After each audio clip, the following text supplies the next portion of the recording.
Whenever I've told people that this week I'm going to be driving a Polestar, they've all had the same reaction. What is that? Well, for them and for you, in case you don't know, it's one of these.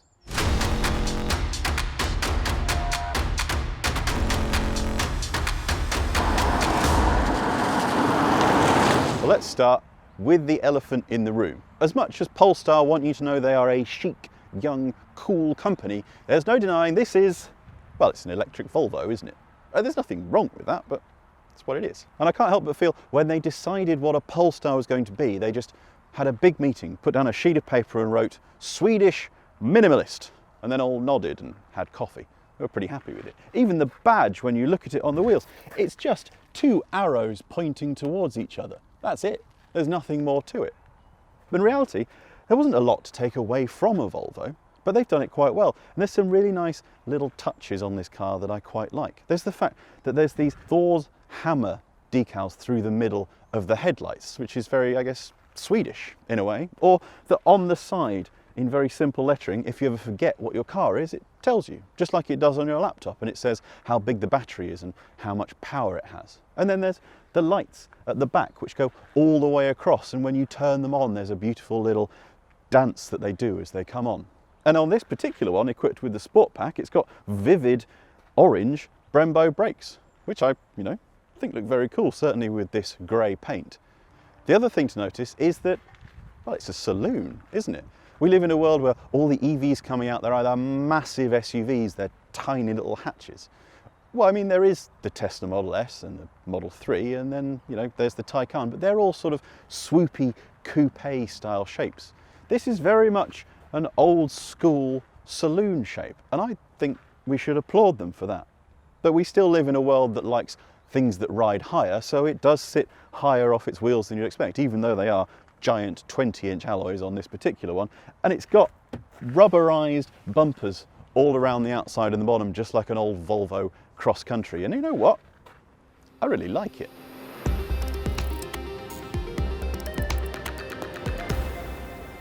That is it. Minimal in here? Well, yeah, I guess really it is.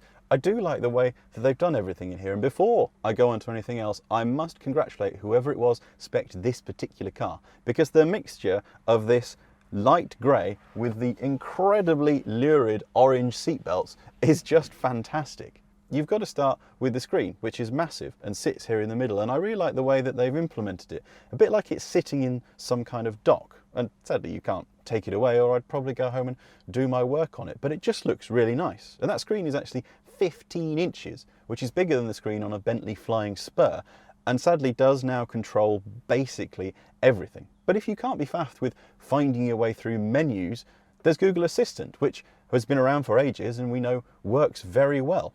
And everything else in here is really nice too, and there's nice little touches like the fact that the gear selector is hollow for no particular reason, or the fact that there's a little Polestar logo being projected onto the giant glass ceiling above me. And everything in here is vegan. It's certified as vegan, but is of the highest quality. But there is one thing that isn't of the highest quality that I must mention, and that is, well, that's the key, which is, I mean, it's awful. For a £45,000 car, that is not a nice thing to use. But apparently they expect eventually you'll unlock a Polestar using your phone, so it doesn't really matter.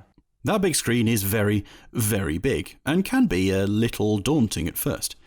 Everything is on there. Climate control is there. Any vehicle settings are there. You'll find your controls for regen, for Spotify, for the steering feel, even for the traction control in that big old screen. The one thing I don't quite get on with is the fact that when you get in, it's sort of on, and when you get out, it's sort of off. But then you can turn it off by hitting the play button on the centre console. I know EVs don't need on or off buttons, but there's a certain security in knowing you've definitely turned a car off. Driving the Polestar 2, on the other hand, is not so much of a minimalist experience. You see, there's a lot of things you can change on this car, and they're all right here on the screen next to me, but none of them are packaged together. To get what I mean, let me go through the things I can change. I can change the firmness of the steering. I can have it as firm, as standard, or as a lightweight, where I can twirl the wheel away when I'm parking in a car park. I can change how the regen is on the one pedal drive system, meaning I can have it regenning hard like it is now, or I can turn it basically all the way off, so I just coast. I can have creep turn on and off. I can even turn the traction control off just by tapping a single button. But none of those are packaged together in simple ways. It means I can't just sit there and go, actually, I'm not going to be driving this sportily, I want to change it into a comfort mode, which is interesting. The reason I cannot do that is actually to be found underneath the car. You see, this particular Polestar 2 is fitted with the optional performance pack, which brings those Brembo brakes, big 20-inch wheels and the matching seatbelts, because it also adds a DFV. Now I'm afraid that doesn't mean the Polestar 2 comes with a screaming Formula 1 style V8. No, DFV in this case stands for Ohlins dual flow valve dampers, which are manually adjustable. They can be adjusted to 22 clicks, but they are physically adjusted. You're not going to be changing anything on that big screen. You have to actually get the Polestar 2 up onto a ramp to make any of those changes, and they're not particularly easy to find. And I have to admit, I have neither a ramp nor really the inclination to get the Polestar 2 up on a ramp anytime soon to make those changes, which I'm a bit sad about, because I'd quite like to find out what this car is like in its different modes. But we're just today unfortunately not going to know whether there's a difference, if there is a version of the Polestar 2 that's a waftmobile or a version that's an absolute track day hero. The dampers in their standard setting are quite firm actually, which is perfectly fine on an A road like this, but when you find yourself on a small country B road, it is quite firm. You will find yourself getting bounced around a lot. It's not enough to unsettle the Polestar 2. This is dynamically actually quite a nice car to drive, but it does feel like I'd like it a little bit softer.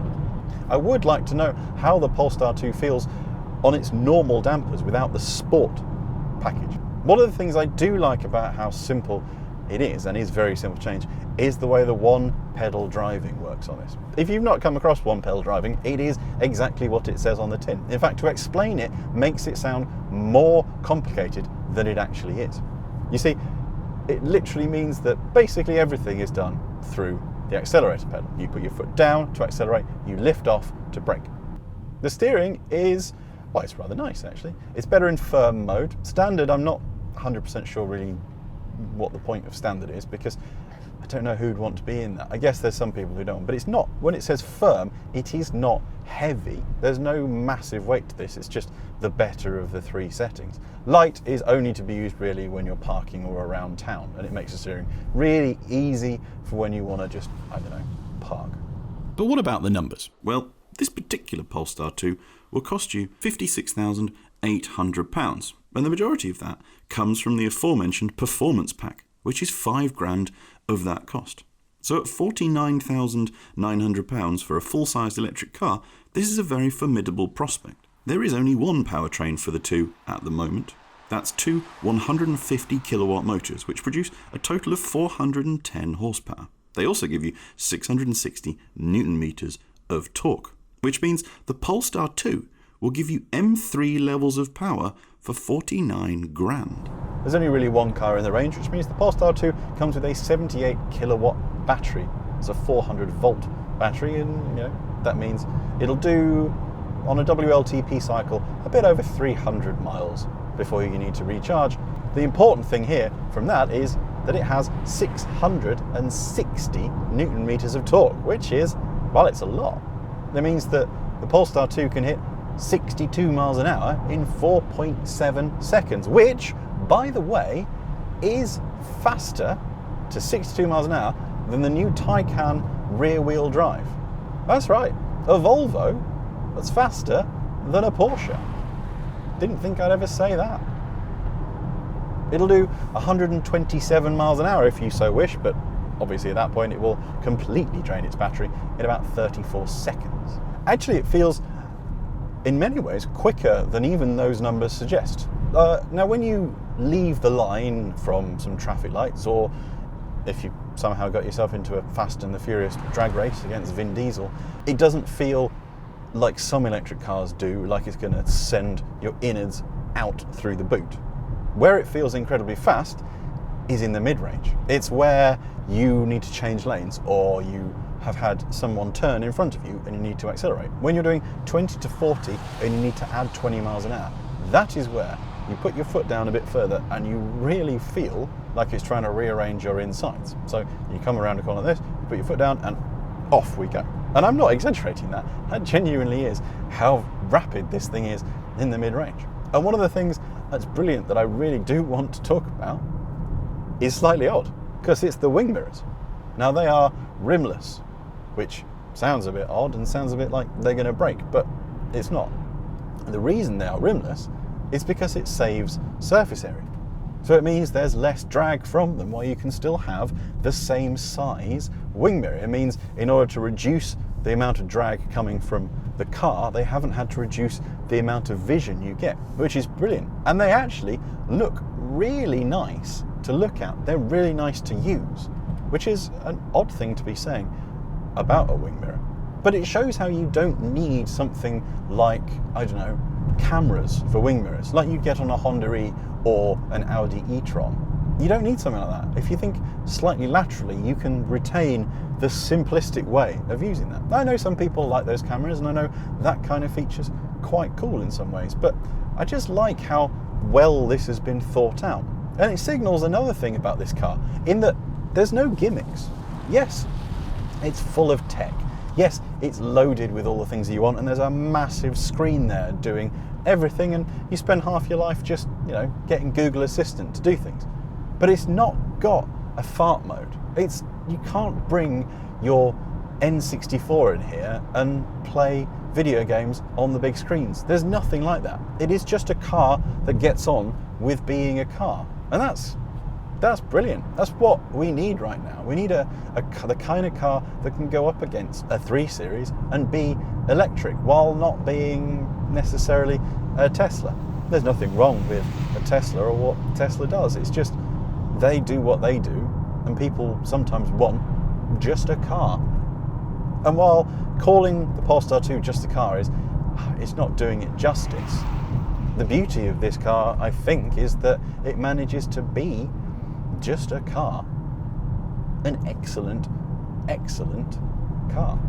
Volvo has pretty much always done things its own way, which has both led to brilliance and got them in a bit of bother in the past. So an electric Volvo, because that's what it is, was always going to be very much its own thing. At around £50,000 and loaded with this much kit, I really do think it's good value compared to, say, a Model 3, or even when directly compared to its more traditional rivals. How much is a BMW 340 these days? I can't imagine it would take much to spec that up way beyond the Polestar. The interior is clever, the looks are spot on, and while the dampers are totally pointless, the fact that you can spec them is rather nice. The world of sensible family EVs may just have a new king, and it's not a Tesla.